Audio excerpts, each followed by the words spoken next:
Hello everyone, and welcome back to the HCW YouTube channel. My name is BritWres, and once again we are here to an Indy review. I am joined by BritWres. How are you, BritWres? I am feeling just as good as we did last time. That we did it was approximately 30 minutes ago. Yes, but I like to change up how I do an intro. This is completely different, and no one's going to be watching the video at the end of this. That is valid. So we are here to discuss Hooked on Wrestling, or as I called it prior to this, Hot Dog Wrestling. Hooked on Wrestling, Shake It All About, which was a qualify. It was like a dream tag team tombola. It's like WCW up in Battle Bowl kind of tag teams, except it doesn't end in a battle royale. It's the proper tournament. How was the atmosphere at the Dome, DP? Well, the Dome is about 300, 400 people. So, quite a small venue. But nice little cozy atmosphere. It was decent. It's better than the ballroom. That is maybe a hot take, I don't know. But it's better than the ballroom for me. And it was a bank holiday Monday. So we will kick off. Were these drawn live, or were these just this was a tag team? Okay, so we've got the tag team. No, actually, no. This is a fatal four. Fatal four-way. Tag team Tombola tournament qualifying fatal four-way. Okay, so we had a fatal four-way match, which was Robbie X, Kamikaze, LJ Cleary, Leon Slater, and Rob Drake. Yes. So this was as you say, a qualifier, but to be Bullet's partner, as he was the only guy announced in Tombola who didn't have a partner. So one of these four, I naturally thought it would be Rob Drake who wins this because he's Team Bullet in the past. It makes sense, but no. And Leon Slater wins with the Swanton 450 splash on LJ Cleary. I rated 3.5 stars.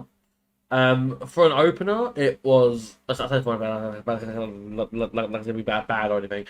It's not bad whatsoever. It was a really good opener.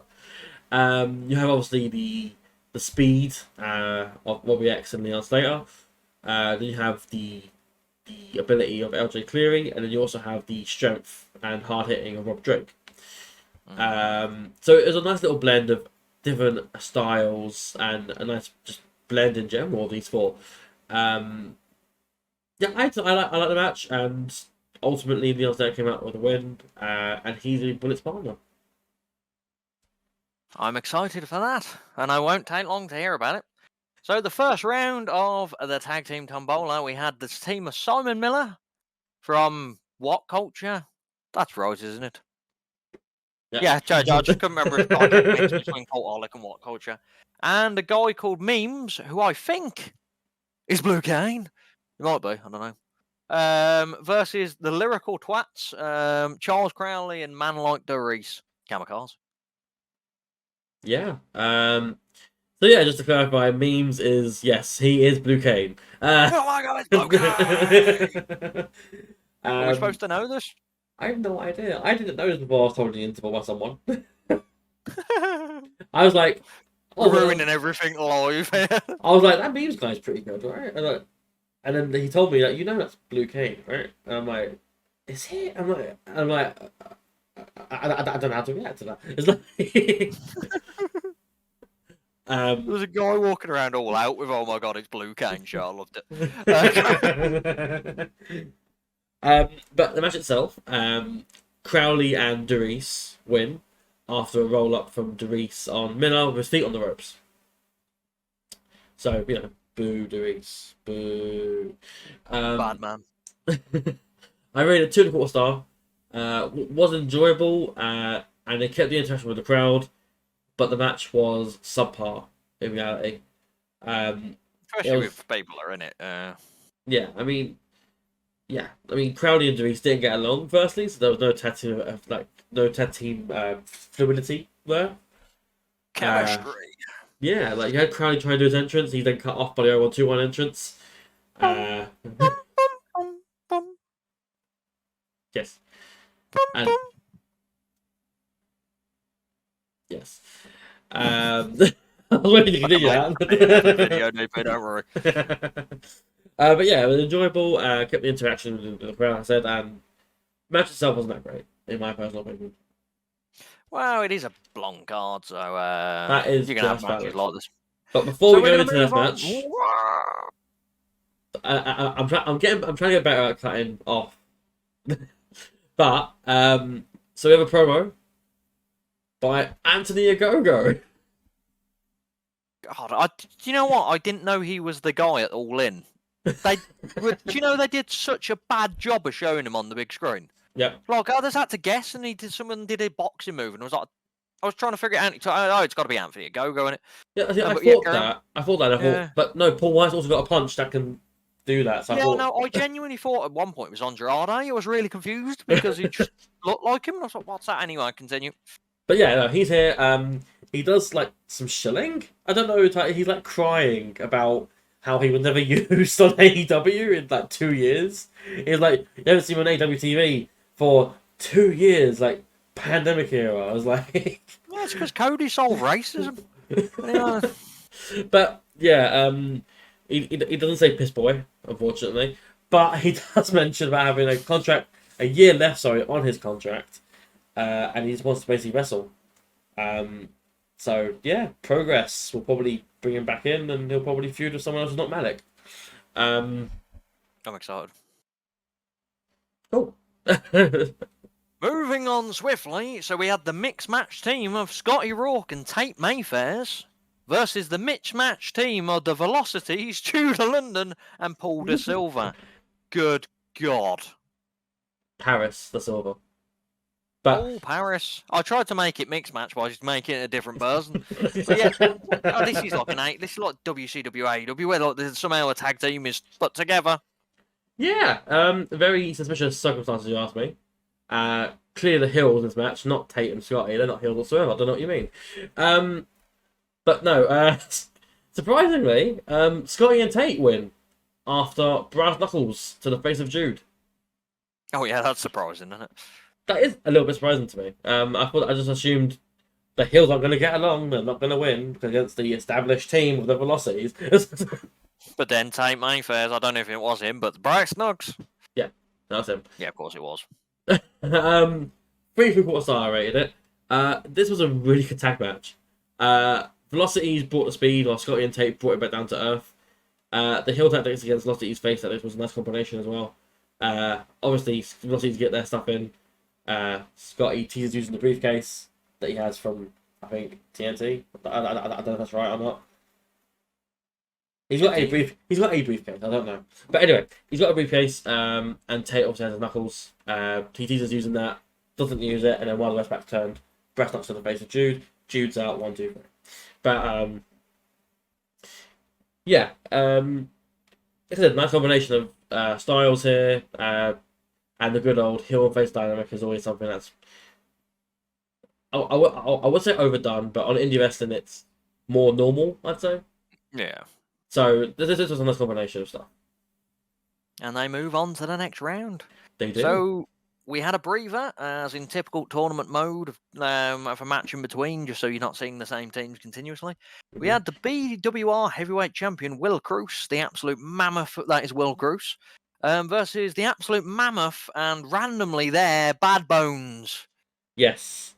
They called him Bad Bones John Kruger, is that right? Or Krieger? I don't know how you pronounce it. And it's John Killinger, I think it is Killinger. It was something like that. Anyway, Bad Bones. But the Cruz retained title with a power slam or pile driver variation. I wasn't sure what to call it. Because according to my mate, he landed on his head. So, a bit more pile driving. I don't know entirely what that was. Maybe it was like Rikishi's finisher. I don't know if it was more of a power slam, but into a pile driver. So I don't know entirely. But anyway, I rated this 2 stars. Slow match. I never really got into it. The crowd did seem to enjoy it though, so that is something. So basically, what you're saying is, because it was a Tomohiro Ishii Luke Jacobs kind of match, you shat all over it. Not at all. I gave Ishii and Jacobs 3 and 3/4 star. The crowd was really into this match. I hated it. The crowd were into it. Bad Bones is over. Cruz I think, was the heel in this match. And it ended in about 7 or 8 minutes, I guess. I don't know. I didn't time it. It ended. Yeah, it was fine. It was a nice breather, I guess, between tournament matches. So that's really what it was there to do. And it was nice to see BWR title be represented as well. So we will move on to the semi-final. We had Alexis, Falcon, and semi-final. What did I say? Oh, first round. It's still the first round. What was the break? I don't know. Okay, I thought I was selling this because I thought there was a break. God damn it. First round match, Alexis Falcon and Jean Monet versus Bullet and Leon Slater. Yes. So, obviously 2 teams that have been drawn by the randomizer. Well, one randomizer, one not randomizer. But Jean and Alexis win via a bullet choke slam on Leon. Okay then. It took me a few seconds to click what was happening there. So towards the end of the match, Bullet's like, you know what, Leon Slater, I'm gonna fucking choke slam you, and then choke slams him, and then I think it was Jean pins him, but yeah, it was just sort of out of nowhere. Bullet was like, don't trust the snake, and then just kills him. What did you rate it? 3 stars. Okay. This was a fun tag match. This was a fun tag match. Not entirely sure the Bullet turn was necessarily this early on.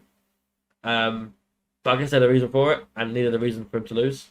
So, even though, again, it's linked to progress, and obviously Bullet's boys are champions, the Smoking Aces. I think it would be more sensible to go to the final and then cost whoever, but or you try and win it. Wasn't meant to be. Yeah. It was fine. Wonderful. Moving on to the final first round match. Yes. We have the mixed match team of Chuck Mambo and Conor Mills versus Jordan Saeed, I think, and TK Cooper. Yes. Hey ho, Mambo. OATK. Greatest team. TK Cooper and Joe. I sing it wrong every time. Yes, every time. Greatest team. TK Mambo. TK Mambo. Sunshine There we go. But no, Mambo and Mills win after a designated driver between Mambo and Mills. TK move. Did you do it on TK? No, they did it on Jordan. They should have done it on TK. Imagine that fucking pop. I kind of agree on that. I do agree on that. But no, throughout the course of the match, TK and Jordan would disagreeing. A lot of comedy spots, as you expect for Sunshine Machine. So it's just been on different sides as well of the coin. Yeah. But yeah, Jordan was going up about West Ham, the big West Ham fan apparently. And the crowd giving him grief for it. Cooper was trying to get behind Saeed while also fighting his actual tag partner, Mambo. Chuck Mambo brought back the phone ring. I don't know if you're familiar. No. So Mambo used to do like a phone ringing sort of thing. Okay. And he'd get the opponent to answer it, and then they answer it like hello, and it's like, and then Mambo will say to them, "It's a wrist lock," and then puts him in a wrist lock. Oh, I may have seen that thinking about it. Yeah. I think it's something I used to do a while back, but I haven't done it as of recently. But yeah, a lot of fun in this match. I rated it 4 stars. Plenty of like shenanigans that are goofy that added between the seriousness of Jordan and Conor, mixed in with the silliness of Sunshine Machine. And Conor was quite indifferent to everything, but he's Jordan, Conor Mills, he's a very stoic man. So highest match so far. Moving on to a break spot in an actual place. It should be big match. Mark Haskins versus the best heel in the UK, Joseph Connors. Some big praise there for Connors. Love him. So Mark Haskins, or as he's called now, Skins. I don't know. That's apparently his jacket said Skins on it, and he was announced as Skins. Yeah. So apparently it's called Skins now, but Progress is still called Mark Haskins. So I don't know entirely It was just changing the name everywhere now, or No. but anyway, he's accompanied by Vicky Haskins, who is called Vicky Haskins and not Skins. But Haskins wins with the deep sharpshooter. I don't know his name for it, but it's the one where he like pulls back on the ankle while he's in the sharpshooter. No, I don't think there is. I think he just literally calls it sharpshooter. Yeah. Might be called the painkiller. I don't know. But I rated it 3.25 star. Very solid match. Was nothing flashy, nothing over the top. It was a solid match, showed off both abilities of both competitors in a way that didn't take away from anything else. Yeah, okay. I was really confused. Yeah, I was looking at the next match, but carry on. Yeah, so as you said, Connors is an amazing heel. He brought into question like Vicky Haskins' ability as a mother. Like very hard hitting lines between what I'm assuming are friends. It's the Christian Gage style. Yeah, I do like that sort of stuff, but yeah. I hear you had a father, and your father is dead. Yeah, so up next, this is what threw me. I didn't realise the tag teams actually change. Yes. So we had the now team of Alexis, Falcon, and Conor Mills versus Scotty Rourke and Tate Mayfair. Yeah. So Falcon and Mills were drawn together, whereas Rourke and Mayfair remain the same. So yeah, Falcon and Mills win following a run in Death Valley on Tate from Conor. I rated it 3 stars.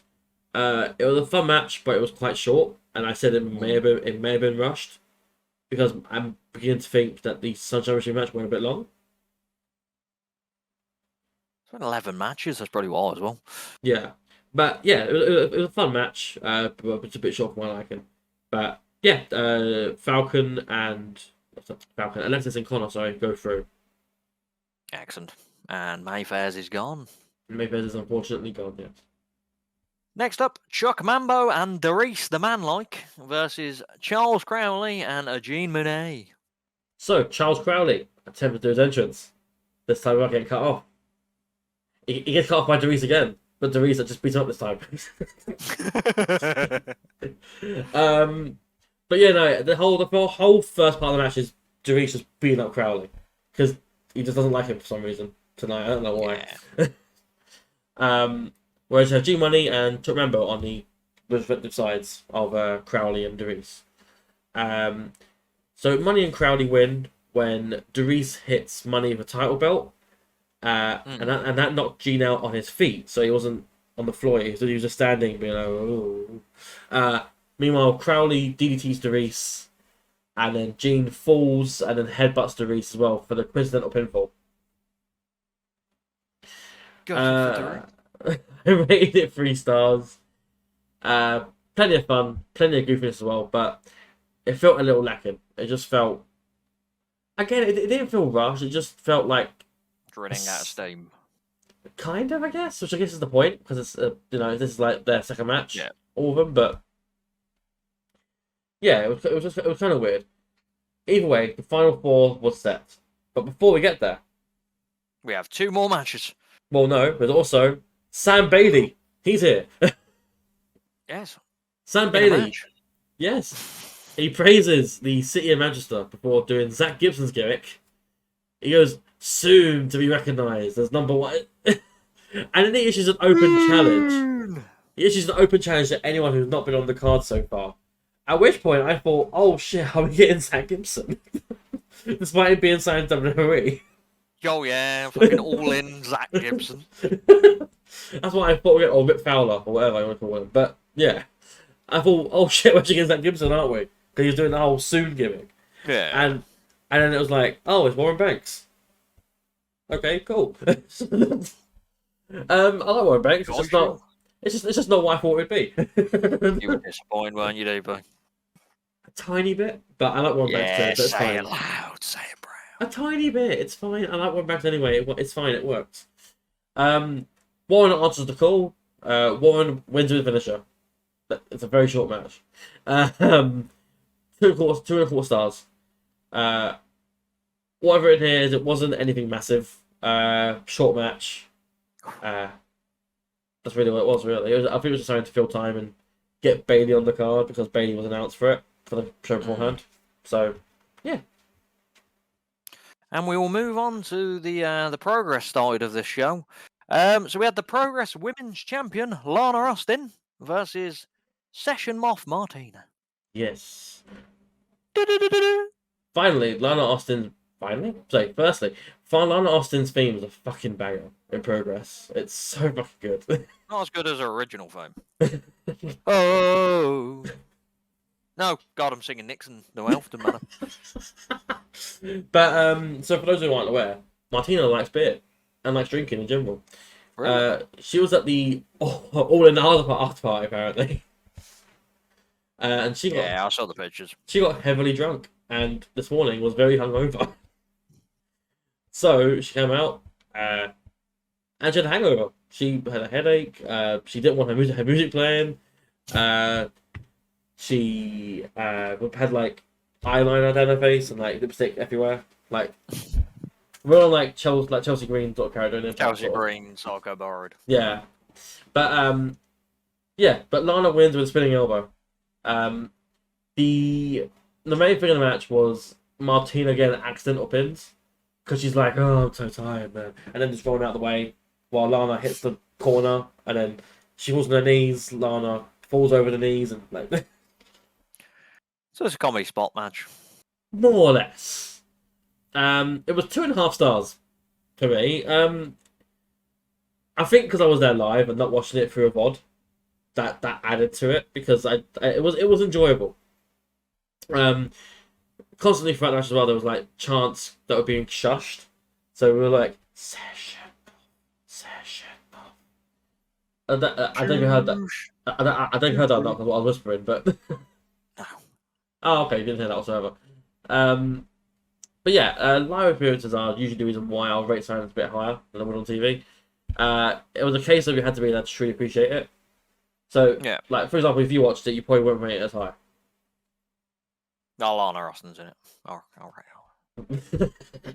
Anyway, we will move on to the main event of the evening. Yes. So we have the tag team of Connor Mills and G Money. Just to confirm, this is for the #1 contendership of the Progress titles. Yep. Versus the makeshift team of Alexis Falcon and Charles Crowley. I've never seen them tag before ever. Yeah, I'd say completely brand new teams there, never seen before. One of them is absolutely true. The other one is not at all a big team in TNT or anything like that. But but yeah, as you would expect, the team that are notoriously known for being a team not in London, lose. So Connor Mills and G Money win, following the simultaneous roll-ups. 3 stars. The match was good. It was nothing special to shout about anything. I think all 4 of them were feeling the effects of being in their 3rd matches tonight. Yeah, we had spots and all that around, but ultimately it was all meant to be Falcon and Crowley like doing their dance and doing, their shtick. And then ultimately being spoiled by Mills and Money, who are now the #1 contenders to the Progress World titles. World Tag titles, sorry. Who were the champions? The Smoking Aces. Charlie Sterling and the Nick Riley, is it? Yeah. Yeah. Remember when Nick Riley was in the what was that tag team called? The Magnums, I think it was called. I don't recall them weird. Oh, they were just sleaze bags. I think the gimmick probably isn't good now. Yeah, they used to be in a tag team called the Magnums, which were brilliant. Chris Walker and Dick Riley. But anyway, that is the end of another review. You're going to be seeing my face and DP's face a lot because, we've got another review of Rio Cabaret. I don't know if that's going to be out prior to this or before this or after this. And we're also, at this point, it should be out, the Indy Extravaganza? What were you calling it? Is that what we're going with? Indy Extravaganza? I don't know. You put it in a DM and I was like, cool, but I don't remember that. Indy Extravaganza. It doesn't sound bad, does it? To be fair, you say that doesn't. Indy Extravaganza. Hell yeah. Oh yeah. Anyway, I forgot we're still recording. So as usual, like and subscribe as this is happening. There's a preview, the premiere of Antonio Gonzalez video. We got 4 watchers. That's good for the premiere normally. I'm speaking to something wrestling right as we speak. Handles above, handles below. Our merch is in the description. We don't have any merch. Our OnlyFans is somewhere. But is there anything else you want to bring out, DP? No, you've mentioned everything. You say we have the Right Cabaret review coming soon, whenever that is. And, or it'll probably be out before this video, who knows? Yeah, could be. And obviously, All-In itself is going to be recorded as part of the usual set. So, yeah, that's all I have, really. I just realised as well, there's going to be 6 fucking reviews next week. You got All Out, Payback, and the 4 shows. Frozzy doesn't turn up, and I've got to do them alone. Good God. Anyway, bye, everyone. See you guys. Oh, yeah.